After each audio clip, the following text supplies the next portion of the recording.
தந்தை, மகன், தூயாவியாரின் பெயராலே ஆமென். நண்பர்களே, மீண்டுமாய் இந்த காலை செபத்திற்கு உங்களை அன்போடு வரவேற்கிறேன். ஆண்டவர் நம்ம மத்தியிலே வீற்றிருக்கிறார்.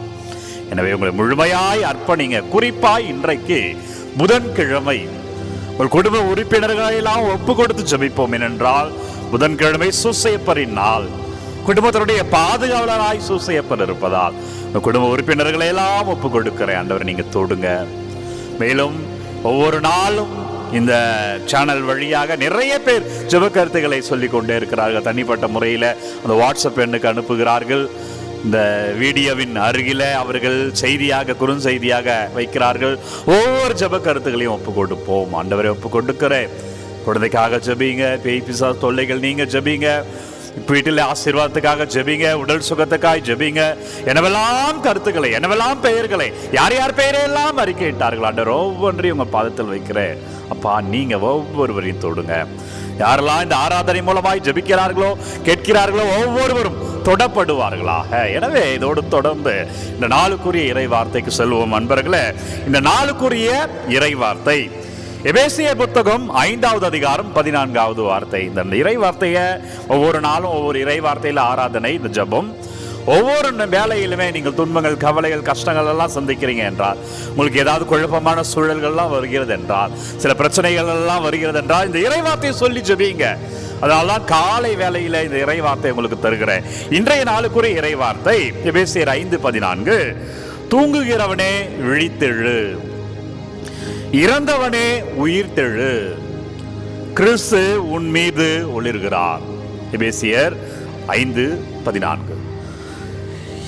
இறந்தவனே, தூங்குகிறவனே, கிறிஸ்து உன் மீது வருகிறார். எனவே தூங்குகிறவனே விழித்தெழு. இரவில் உறங்குகிற உறக்கம் அல்ல அன்பர்களே. இரவில் உறங்குகிற உறக்கமே இது அல்ல. மாறாக வாழ்க்கையில் வருகிற செயல்களை செய்யாமல் பகல் வேலையில மற்றவற்றை சிந்தித்துக் கொண்டிருக்கிறோமே, அவர்கள் அனைவருமே உறங்கிக் கொண்டிருப்பவர்கள் தான். கடமையை செய்யாமல் இருக்கிறோமே, அவர்கள் அனைவரும் உறங்கிக் கொண்டிருப்பவர்கள் தான். தக்க தருணத்தில் செயல்பட வேண்டியதை, செய்ய வேண்டியதை, பேச வேண்டியதை செய்யாமல் இருந்திருக்கிறோமே. ஆண்டவர் சொல்லுகிறார், என் மகனே, என் மகளே, உறங்கிக் கொண்டிருக்காதே, விழித்தெழு, நான் கூட இருக்கிறேன். எனவே தைரியமா இந்த நாளில விழித்தெழுவோம். வாழ்வில் செய்கிற ஒவ்வொரு செயல்களிலுமே, குறிப்பாய் புதன்கிழமை உங்கள் குடும்பத்தில் விழித்தெழுங்க. உங்கள் பிள்ளைகள் குறித்து, உங்கள் வீடு கட்ட வேண்டும், பிள்ளை பாக்கியம், திருமண தடைகள் இதெல்லாம் மாறணும்ன்ற பயத்தெல்லாம் எடுத்து ஓரமா வைத்து விட்டு அந்த பயம் இருக்கிற இடத்துல விசுவாசத்தை வைங்க. ஆண்டவர் தருவார் என்ற நம்பிக்கை தான் விசுவாசம். இன்னைக்கு ஆண்டவர் என்னை தொட்டு இருக்கிறார் என்பதுதான் விசுவாசம். இந்த ஆராதனையில பங்கேற்று இருக்கிற, திருப்பலிக்கு சென்று இருக்கிற என்பதுதான் விசுவாசம் அன்பர்களே. எனவே பிரியமான இறை உறவுகளை, விழித்தெழு என்று சொல்லுகிறார். இரண்டாவது, உயிர்த்தெழு. இறந்தவனே உயிர்த்தெழு.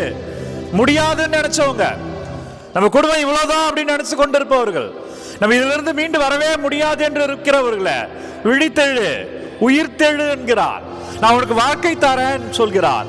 இந்த உலகமே முடியாது என்று சொன்னாலுமே நான் உன்னை வாழ வைக்கிறேன் என்று சொல்லுகிறார் ஆண்டவர். நன்றி ஆண்டவரே, வார்த்தைக்காக நன்றி அப்பா. ஒவ்வொருவருக்கான வார்த்தை, உங்கள் குடும்பத்துக்கான வார்த்தை அன்பர்களே.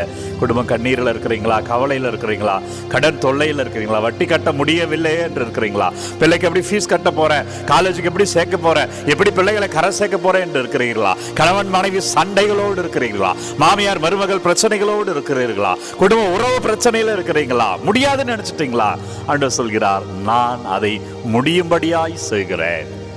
நான் முடியும்படியாய் செய்கிறேன். உன் குடும்பத்தை நான் உயர்த்துகிறேன். உன் குடும்பத்தை நான் இன்றைக்கு உயர்த்துகிறேன். எனவே உயிர்த்தெழு. நான் மீண்டும் உன்னோடு இருக்கிறேன், மீண்டும் உனக்கு வாழ்க்கை தருகிறேன், மீண்டும் நீ நிலையாய் நிற்கும்படி செய்கிறேன். நன்றி அப்பா, வார்த்தைக்கு நன்றி. உயிர்த்தெழு என்கிறார். இதெல்லாம் எப்படி ஆண்டவர் நடக்கும் என்றால், நீ ஜெபிக்கிற பொழுது, ஆண்டவரிடம் ஒப்பு கொடுக்கிற பொழுது, இந்த ஆராதனை முழுமையாய் பங்கேற்று ஆசீர்வாதத்தை பெறுகிற பொழுது ஆண்டவர் சொல்லுகிறார், கிறிஸ்து உன் மீது ஒளிர்கிறார். அப்படின்னா என்ன அர்த்தம்னா, அந்த உயிர்த்தெழுதலின் ஆசீர்வாதம் நம்ம மேல இருக்கும். என்ன ஆசீர்வாதம்? அவர் மேலே விண்ணுலகம் செல்கிற பொழுது தூயாவி அனுப்புகிறேன் என்று உறுதி தருகிறார். எனவே அந்த ஆவியானவர் வல்லமை நம்ம மேல இருக்கும். அந்த ஆவியானவர் நம் குடும்பத்தை ஆளுவார்.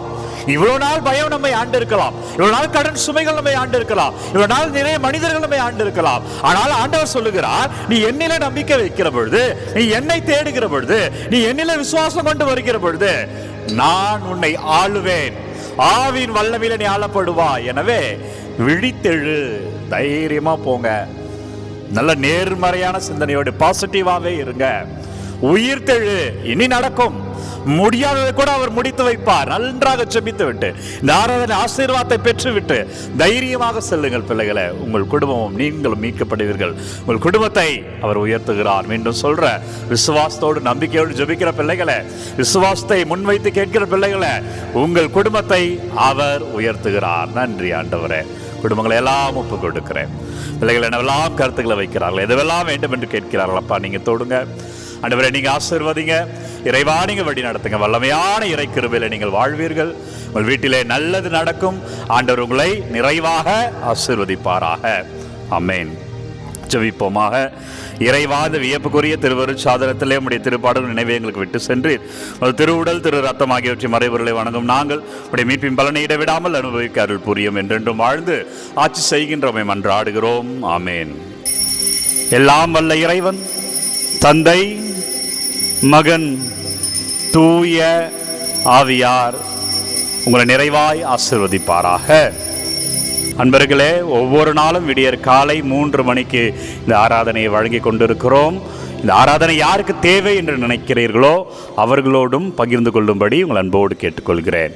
நன்றி.